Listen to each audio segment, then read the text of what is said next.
Hai hai hai. Selamat datang kembali di channel Min Donghua. Kali ini kita akan melanjutkan cerita Donghua, Apotesis. Gak pakai lama lagi, langsung aja kita ke ceritanya. Check it out. Si Kevin memperhatikan istana Tianchen selama seluruh proses. Ketika Lo Sheng kembali, dia bergegas segera setelah menerima berita itu. Melihat ekspresi cemas si Kevin, Lo Sheng juga memasang ekspresi aneh di wajahnya. Setelah si Kevin menjelaskan, Lo Sheng tiba-tiba menyadari bahwa yang disebut pertarungan sebenarnya berarti Xiao Yoqin dan Neng Yudi sedang bertarung. Tapi, mengapa mereka mulai bertengkar lagi? Bagaimanapun, ada kesenjangan besar dalam budidaya antara Xiao Yoqin dan Neng Yudi. Karena Neng Yudi adalah orang kuat di alam hidup dan mati, sedangkan Xiao Yoqin hanya berada di alam pil dewa. Tapi kekuatan Xiao Yoqin tidak bisa diukur dengan pemikiran prajurit biasa. Dari awal sampai akhir, dia tidak mengandalkan kekuatannya sendiri, tapi pada bantuan dari alam Jiji. Sekarang, di seluruh wilayah tengah, Cuisi dan Wusan telah dibunuh oleh Lo Sheng, kecuali beberapa prajurit independen yang bersembunyi dari dunia. Jika Neng Yudi bertarung dengan Xiao Yoqin, mungkin dampaknya akan terlalu besar. Namun, yang tidak diketahui Lo Sheng adalah setelah dia menghancurkan sekte Tianxi dan dia membunuh Wusan belum lama ini, sekelompok kecil orang yang baru saja membangkitkan sekte Tianxi akhirnya runtuh, dan seluruh wilayah tengah juga mendekati stabilitas. Sekte Suling dan kota Sutian juga sedang dibangun kembali secara perlahan dan teratur. Sekte lain juga berkembang dengan mantap, sehingga status aliansi perdagangan dunia dan Yundian semakin terkonsolidasi. Namun pertarungan antara Xiao Yoqin dan Neng Yudi seperti sedotan terbakar yang dilemparkan ke dalam genangan minyak tanah, dan tiba-tiba menjadi hotspot baru di wilayah tengah, dan menyebar secara sembarangan di wilayah tengah. Awalnya, Lo Sheng dan Neng Yudi telah menjalin hubungan yang kuat di mata beberapa orang yang pandai menangkap orang. Adapun wanita muda dari keluarga Xi, meskipun kebanyakan orang tidak tahu bahwa banyak pedang raksasa yang membunuh para prajurit dari sekte Tianxi hari itu, tapi mereka juga tahu hubungan antara dia dan Lo Sheng. Sekarang kedua wanita ini justru sedang bertengkar hebat, bahkan sampai mengajak bertarung. Jadi topik seperti ini menyebar dengan sangat cepat. Namun saat menyebar, itu juga menarik gelombang rasa iri. Belum lagi Xiao Yoqin adalah cicit dari Tao Qingsu. Neng Yudi sendiri adalah kekasih dalam mimpi para pejuang di wilayah tengah. Namun dia selalu terlihat menyendiri di depan orang lain. Baik itu kultivasi atau status, itu jauh di luar jangkauan orang biasa. Tapi Lo Sheng, anak itu, sebenarnya bisa menyebabkan dua wanita berkelahi dan menikmati berkah dari orang yang sama. Selain rasa iri, yang ada hanyalah kecemburuan. Jika beberapa pejuang sangat tidak seimbang secara psikologis, mereka bahkan akan merasa kesal. Faktanya, ini bisa dianggap sebagai kelalaian Lo Sheng sendiri. Dia meninggalkan keluarga Luo pada usia 16 tahun dan telah berlatih seni bela diri sepanjang waktu, meskipun dia adalah seorang pemuda berusia 20-an. Setelah pengalaman beberapa tahun dibandingkan dengan para pejuang di dunia bawah, dia mungkin telah mencapai prestasi dalam seni bela diri yang sulit dicapai orang lain. Namun dia masih bingung dalam menghadapi kedua wanita ini. Meskipun temperamen Xiao Yoqin telah berubah secara drastis dan dia berperilaku sangat baik di depan Lo Sheng, dia tetaplah orang yang menolak untuk mengaku kalah. Meskipun dia bahkan mengambil inisiatif untuk menjaga Neng Yudi saat dia sedang tidur, ini bukan berarti Xiao Yoqin akan memilih untuk menyerah. Sebaliknya, dia fokus pada Lo Sheng. Mungkin dia bisa menyerah pada semua hal lainnya, tapi dia tidak akan mundur sama sekali dalam masalah ini. Adapun Neng Yudi, dia telah menjadi putri surga yang bangga sejak dia masih kecil. Dia telah bertanggung jawab atas Yundian di usia muda. Lo Sheng dulunya hanyalah murid Yundian, meskipun para pejuang memiliki umur yang panjang. mereka lebih tua. Berapa usianya tidak berarti apa-apa, tetapi kinerja emosionalnya pada akhirnya jauh lebih terkendali. Namun Neng Yudi adalah orang yang mengejar kesempurnaan. Meskipun dia mendalami seni bela diri dan tidak bersemangat memilih pasangan ganda dalam kultivasinya, fantasi wanita tentang cinta pada dasarnya luar biasa dan sempurna seperti permata. Jadi bintik hitam di tubuhnya yang membuatnya tak tertahankan. Dan hal yang paling menyusahkan adalah Loseng kembali dengan tergesa-gesa, membangunkan Neng Yudi dan kemudian pergi dengan tergesa-gesa tanpa membuat pengaturan yang tepat untuk masalah tersebut. Setelah Loseng pergi, suasana di antara kedua wanita itu berubah drastis. Meskipun mereka tidak bertengkar, perselisihan mereka satu sama lain, tapi itu diperhatikan oleh si Kevin dan yang lainnya. Hal yang paling merepotkan adalah Neng Yudi tidak segera kembali ke Yundian, tetapi sedang menunggu seseorang di aliansi bisnis dunia. Kali ini, Nenek Yu yang pergi ke luar negeri kembali, dan pejuang di alam hidup dan mati akan melakukan persiapan matang untuk menghadapi malapetaka hidup dan mati sebelum melaluinya. Namun bencana hidup dan mati tidak begitu mudah untuk diatasi. Jadi para pejuang di alam hidup dan mati akan memanfaatkan waktu untuk mencari peluang dan menggunakan segala cara untuk mengatasi bencana tersebut. Saat itu, Nenek Yu semakin tua dan kekuatannya berangsur-angsur menurun. Mengetahui bahwa dia tidak dapat selamat dari bencana hidup dan mati yang kedua, hanya ada satu cara untuk pergi, yaitu pergi ke luar negeri untuk mencari peluang baru. Faktanya, bukan hanya para pejuang di wilayah tengah yang mengatakan hal ini. Para kaisar perang dari 4 kerajaan dewa utama semuanya juga akan menempuh jalan ini di akhir umur panjang mereka. Namun bagaimana peluang di luar negeri bisa begitu mudah ditemukan? Dalam kebanyakan kasus, para pejuang yang mendekati akhir masa hidup mereka tidak pernah kembali dan dimakamkan di wilayah laut yang tidak dapat diakses di dunia luas. Jadi Neng Yudi juga tahu apa maksudnya saat Nenek Yu dan Neng Yudi berpisah. Namun yang tidak pernah dia duga adalah ketika dia bangun dan memeriksa catatan transmisinya sendiri, dia sebenarnya menerima transmisi dari Nenek Yu. Dia telah kembali ke wilayah tengah dan bergegas kembali menuju kota Tiangi. Jadi Neng Yudi secara alami sangat gembira. Bukan saja tuannya tidak jatuh ke luar negeri, dia seharusnya sudah melewati tingkat kedua hidup dan mati. Belum lagi peningkatan besar dalam kekuatan tuannya. Selama Nenek Yu bisa hidup di dunia, itu akan terjadi yang terhebat untuk Neng Yudi. Lagi pula, ketika seluruh keluarga Neng Yudi dimusnahkan, gurunya telah menjadi satu-satunya kerabatnya. Pada saat itu, ketiga pemimpin aliansi pedagang sangat senang setelah mengetahui kejadian ini, dan bahkan mengadakan jamuan makan untuk bertemu dengan Nenek Yu.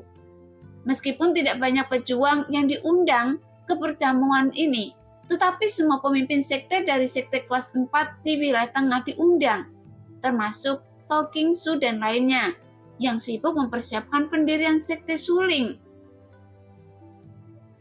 Setelah Nenek Yu mengetahui bahwa banyak hal telah terjadi setelah dia meninggalkan wilayah tengah, dan dia dipenuhi dengan emosi, untungnya sekte Tianxi telah dihancurkan, dan sekarang wilayah tengah kembali damai. Jadi tidak ada kekhawatiran besar. Namun di tengah jamuan makan, pendeta To King Su sedang mengobrol dengan Nenek Yu, dan dia menyebutkan cicitnya Xu Yokin. Pendeta To King Su awalnya mengatakan sesuatu yang sopan, mengatakan bahwa cicitnya akan bagian dari Yundian di masa depan. Mereka juga dianggap sebagai sebuah keluarga. Nenek Yu telah mendengar tentang kekuatan Loseng, cara membunuh Cuisi, dan bahkan tidak tahu di mana menemukan beberapa orang super kuat untuk membunuh penguasa besar kerajaan dewa. Tapi wajah Yokin tiba-tiba berubah dan seketika dia menoleh ke belakang.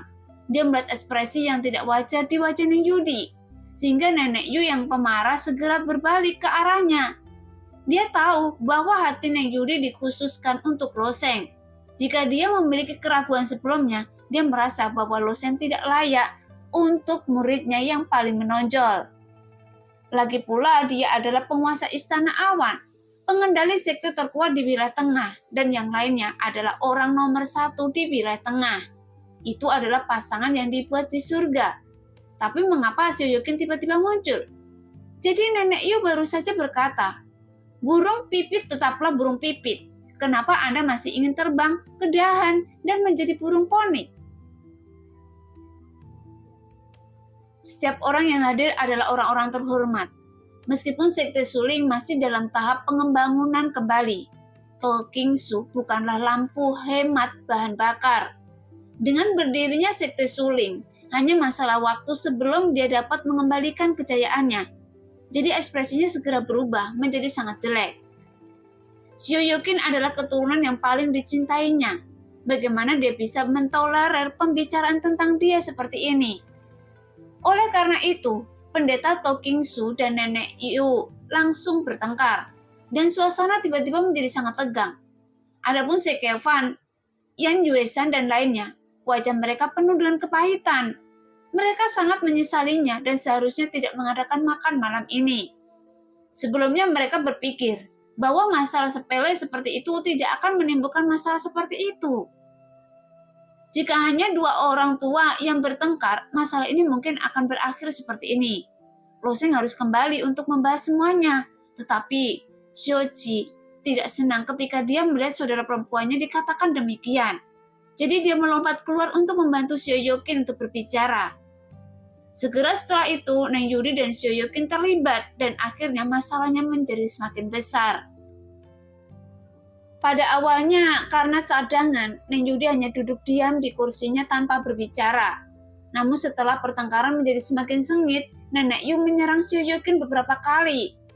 Meskipun Sioyokin patuh di depan Loseng dan tidak akan pamer di depan orang luar, tapi bagaimanapun juga Nenek Yu adalah orang yang kuat di alam hidup dan mati. Dan kakeknya juga ada di sana.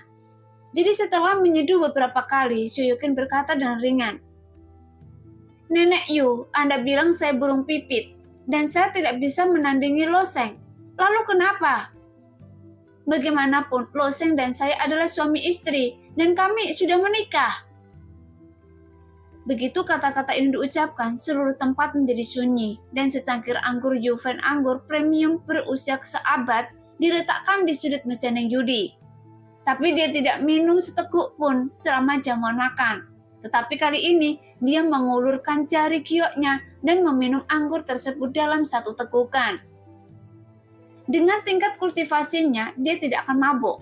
Tetapi sensasi menyengat yang dibawa oleh anggur kental masih membuat wajahnya memerah dan dia berkata dengan suara dingin, "Tidak tahu malu."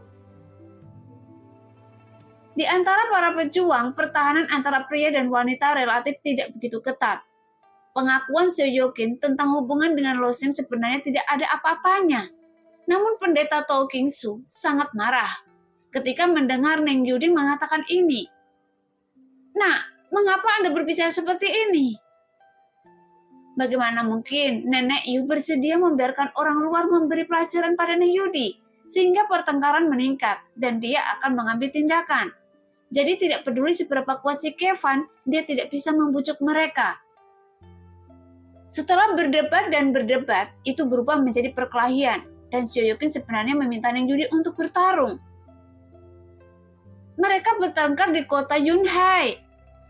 Loseng mendengarkan si Kevan menceritakan apa yang terjadi hari itu, dan bergegas menuju susunan teleportasi di kota Tiangi.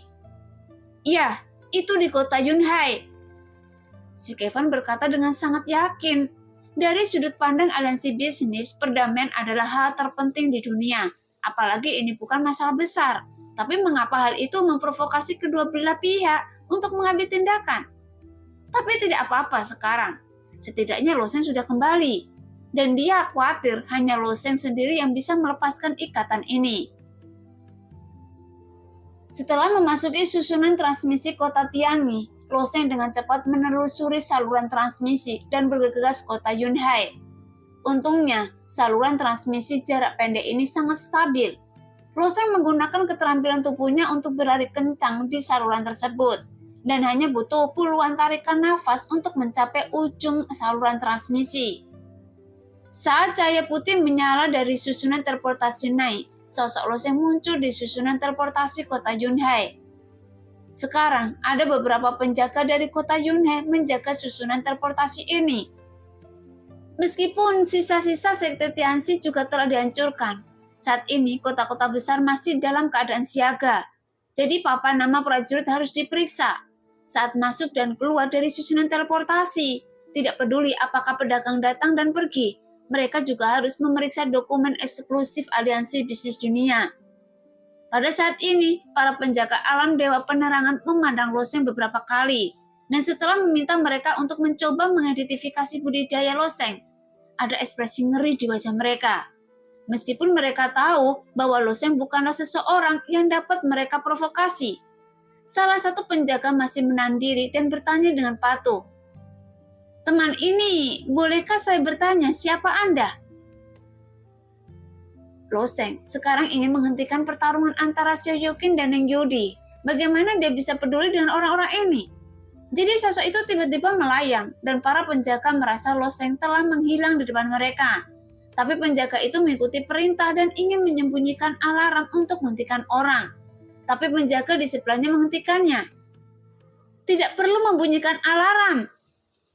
"Kenapa? Biarkan orang kuat yang tidak diketahui asal-usulnya masuk ke kota Yunhai kita," kata penjaga itu dengan bingung. "Bukannya asal-usulnya tidak diketahui, itu ada Loseng dari Yundian." "Dia adalah Loseng?" Penjaga itu membuka matanya lebar-lebar dan menatap ke langit dengan heran. Tapi di manakah sosok Loseng di langit? Di langit di atas kota Yunhai, beberapa prajurit alam kesengsaraan kekosongan melayang di sini. Selain prajurit alam kesengsaraan kekosongan, ada juga beberapa orang kuat di alam hidup dan mati. Seperti Nenek Yu, Neng Yudi, Tokingsu. Bagaimanapun, orang-orang kuat ini sudah dianggap sebagai orang-orang kuat teratas di wilayah tengah. Tetapi orang-orang ini bertarung demi seorang pria yang mungkin merupakan pertama kalinya dalam sejarah wilayah tengah. Setelah Neng Yudi menerobos alam hidup dan mati, kekuatannya telah meningkat pesat. Meskipun dia hanya berada di alam hidup dan mati tingkat pertama, dia cukup untuk melawan keberadaan alam hidup dan mati tingkat kedua dan bahkan ketiga.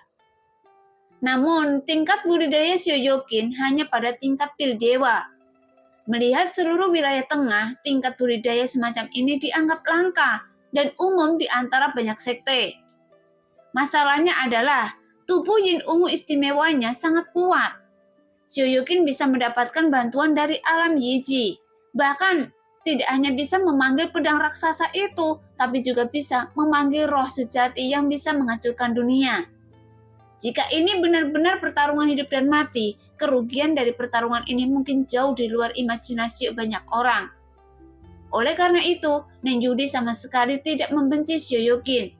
Dia tahu bahwa Xiaoyoqin memanggil pedang raksasa yang tak terhitung jumlahnya dan memotong ratusan ribu prajurit independen dari sekte Tianxi menjadi pasta daging, termasuk sejumlah besar prajurit di alam kesengsaraan kekosongan. Jadi berkelahi dengan orang lain seperti ini demi seorang pria bukanlah hal yang ingin dilakukan Neng Yudi.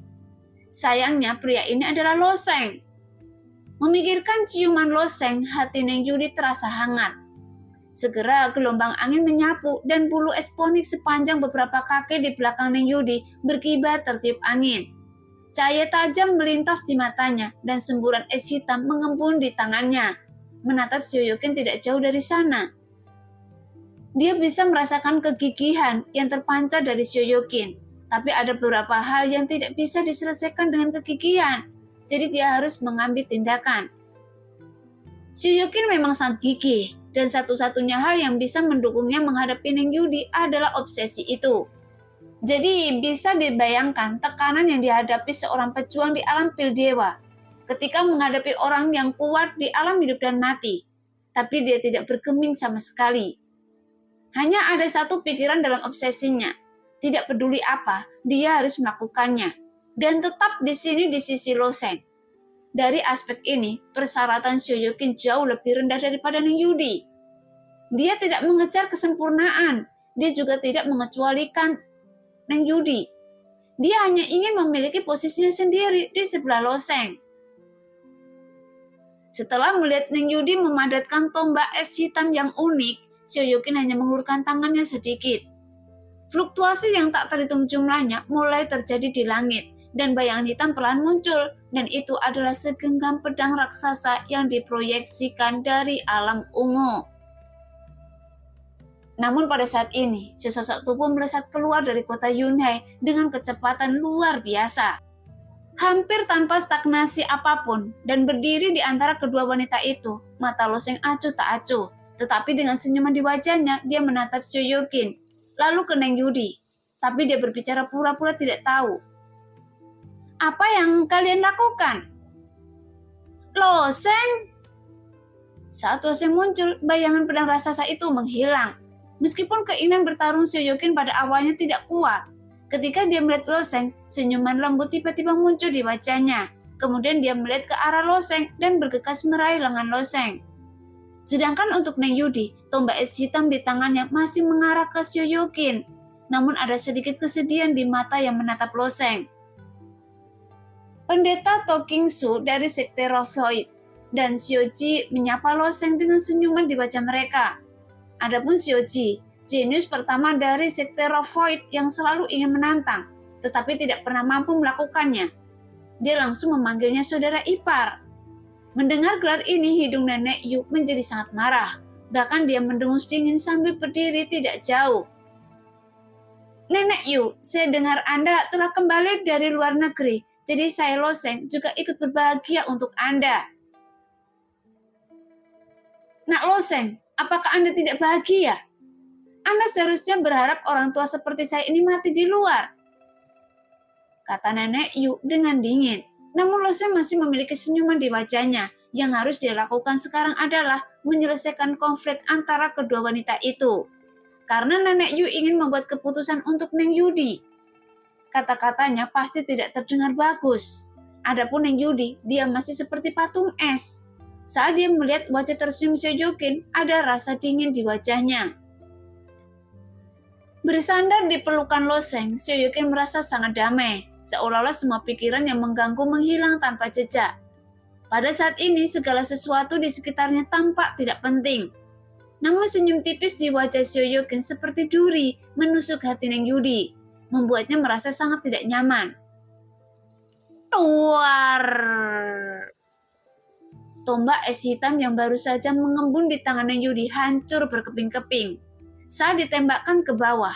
Namun ketika berada di udara, itu telah berubah menjadi sedikit energi nyata dan mulai dengan cepat hilang di langit dan bumi.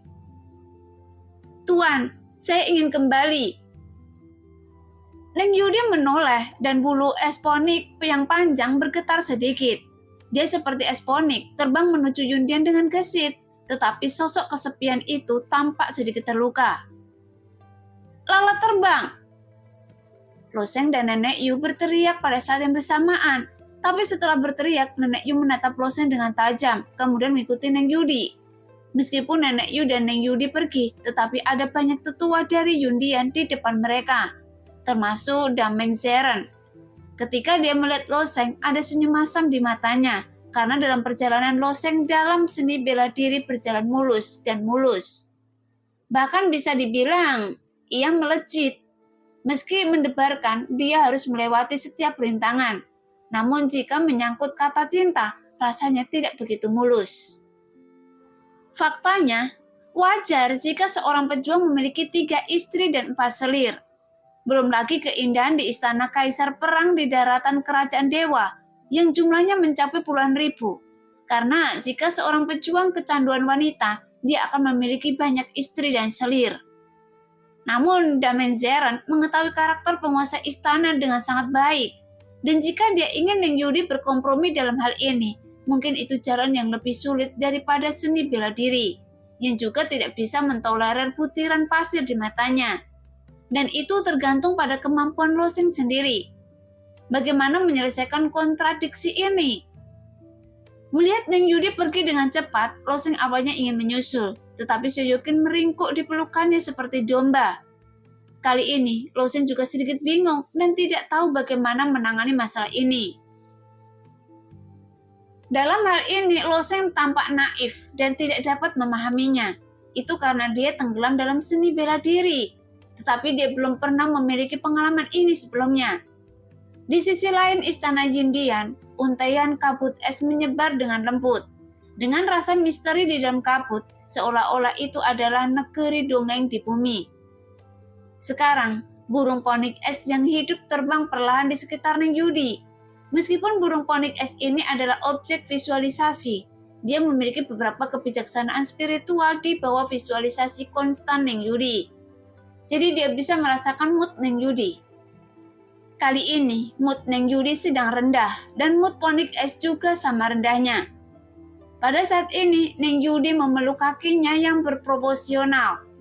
Ketika dia mendengar teriakan ponik es, senyuman muncul di wajahnya. Dia mengulurkan tangan dan dengan lembut menyentuh kepala ponik es. Selain kesepian, ada juga sedikit keras kepalaan di senyumannya. Faktanya, bahkan Neng Yudi sendiri tidak tahu mengapa dia begitu keras kepala. Apakah karena dia secara naluriah membenci Shoyokin dan masih merasa benci Loseng? Pada saat ini, sosok Nenek Yu menembus lapisan kabut es dan berjalan masuk perlahan. Neng Yudi melirik sang master, tersenyum dan berteriak, "Tuan!" Melihat wajah Neng Yudi yang tersenyum, Nenek Yu menghela nafas. "Jangan memaksakan diri Anda jika Anda merasa sedih." "Tuan, saya tidak sedih." Neng Yudi masih tersenyum. Nenek Yu menggelengkan kepalanya. "Saya juga pernah seusia Anda, jadi mengapa saya tidak mengerti pikiran Anda?"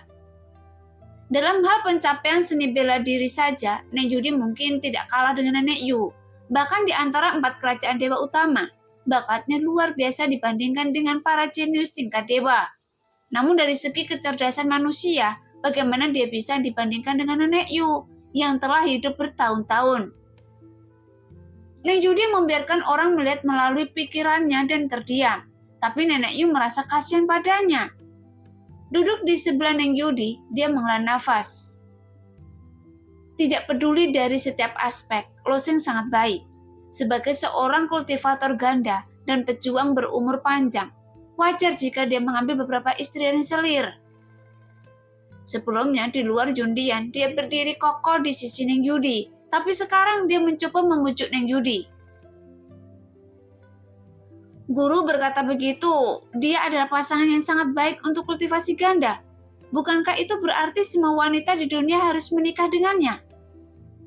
Neng Yudi mengulurkan jari-jarinya yang panjang, memutar ujung jarinya dengan lembut, dan sedikit kepingan salju mengembun dengan cepat di tangannya.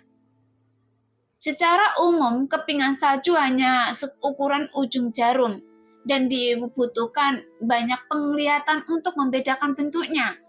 Namun di tangan Yudi, kepingan salju ini terus memanjang dan mengembang dari keempat sudutnya hingga membentuk kepingan salju seukuran telapak tangan. Kemudian dia terbang perlahan di tangannya. Nenek Yu tersenyum tipis dan berkata, "Semua wanita di dunia akan menikah dengannya. Saya khawatir anak ini tidak tahan. Tapi pernyataan Anda setengah benar. Bagaimanapun juga, Anda memang terlalu keras kepala dalam hal ini. Menurut saya, sepertinya Shoyokin jauh lebih pintar dari Anda." "Pintar?" Setelah mendengar ini, Neng Yudi mengerucutkan bibirnya, tidak yakin. Dalam hal bakat, dia tidak mengetahuinya di antara 4 kerajaan dewa utama. Tapi siapa di seluruh wilayah tengah, tidak ada yang bisa menandinginya. Jadi dalam hal ini, Neng Yudi cukup sombong. Faktanya, bakat Neng Yudi tidaklah rendah. Jika diukur di seluruh dunia, jika wanita dari 3 benua dibandingkan bersama-sama, dia seharusnya setara dengan Ho Yun Er, putri kerajaan dewa. Dan mungkin sedikit lebih rendah Liu Yu dari klan Yoye. Tetapi Neng Yudi sendiri tidak memasuki menara Linglong untuk diadili. Jadi tidak mungkin untuk mendeteksi di kelas mana bakatnya berasal. Dan Nenek Yu melihat kesombongan Neng Yudi dan kemudian berkata, "Saya sedang berbicara tentang kecerdasan emosional. Anda masih anak-anak dalam aspek ini. Begitu juga Loseng." Jelas, apa yang Dameng Seren lihat, Nenek Yu secara alami dapat melihatnya. Hanya saja Nenek Yu memiliki wajah yang begitu baik. Bagaimana dia bisa kehilangan gengsinya di depan To King Su? inilah yang menyebabkan perselisihan ini. Tapi kenapa Nenek Yu tidak tahu apa yang dipikirkan dan dilakukan anak-anak muda ini? Jika kecerdasan emosi Loseng lebih tinggi, penyebab ini tidak akan terkubur sebelumnya, dan akibat ini tidak akan muncul. Itu hanya dua wanita. Beberapa orang dengan kecerdasan emosional tinggi akan memanfaatkan wanita di belakang mereka.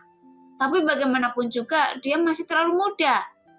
Loseng baru saja berusia 20 tahun, dan Neng Yudi beberapa tahun lebih tua. Dalam rentang hidup para pejuang yang diukur dalam ratusan dan ribuan tahun, dia adalah bayi yang baru saja lahir. Jadi mereka masih belum dewasa. Adapun Shoyokin, seperti yang dikatakan Nenek Yu, kecerdasan emosionalnya memang sangat tinggi. Mungkin penampilan Shoyokin tampak bodoh pada awalnya, tetapi setelah dia mengikuti Loseng, dia menahan semua emosi kecilnya dan berubah menjadi wanita yang patuh, sepenuhnya memperlakukan Loseng sebagai miliknya. Jadi bagaimana mungkin berapa banyak pria di dunia yang tidak menyukai wanita seperti itu? Setelah Neng Yudi memikirkannya, kebenarannya tampak sedikit lebih jelas, tetapi dia tersenyum lembut dan hanya berkata, "Saya tidak bisa melakukannya sekarang." Mendengar perkataan Neng Yudi, wajah Nenek Yu menjadi lebih jelas. Hanya karena dia tidak bisa melakukannya sekarang, bukan berarti dia tidak bisa melakukannya di masa depan. Di tempat yang elegan dan tenang di kota Yunhai, To Kingsu mengobrol sebentar dengan Loseng. To Kingsu mengungkapkan rasa terima kasihnya kepada Loseng karena tidak menghancurkan markas sekte Tianxi yang merupakan keberadaan sekte Rovoid. Jika tidak, bagaimana dia bisa melihatnya lagi? Namun meskipun Loseng sedang berurusan dengan To Kingsu, tapi dia masih merindukan Neng Yudi di dalam hatinya. Meskipun dia tidak menunjukkan kesedihan apapun, sosok yang perlahan melayang membuat Loseng merasa sedikit tertekan. Tapi pendeta To Kingsu juga menyadari situasinya. Dia telah membela Shoyokin sebelumnya, karena Shoyokin tidak memiliki siapapun untuk diandalkan, dan hanya bisa mengandalkannya sebagai keluarganya. Meskipun dia tidak ingin untuk terlibat terlalu banyak, bagaimanapun urusan anak muda harus diselesaikan oleh anak muda itu sendiri. Terlebih lagi, bukanlah cicitnya yang masih belum unggul. Tidak peduli dari sudut mana dia melihat Loseng, dia tidak terlihat seperti orang yang tidak bertanggung jawab. Jadi setelah mengobrol di sini, pendeta To Kingsu membawa pergi Shoji. Ketika Shoji pergi, dia masih tersenyum dan memanggilnya saudara ipar. Setelah orang-orang dari sekte Rovoid pergi, wajah Shoyokin dengan ekspresi konyol tiba-tiba menjadi serius. Dia memandang Loseng dan mengerucutkan bibirnya, tetapi alis rendah di wajahnya menunjukkan dengan sedikit kebijaksanaan. "Saya pikir Anda harus pergi ke Yundian." "Mengapa pergi ke Yundian? Saya tidak akan pergi." Loseng menggelengkan kepalanya hampir secara refleks. Shoyokin sekali lagi tersenyum, menatap Loseng dan bertanya, "Apakah Anda benar-benar tidak pergi?" Nah, demikianlah cerita hari ini. Terima kasih yang sudah menonton video Min sampai selesai. Sampai jumpa di video selanjutnya. Bye-bye.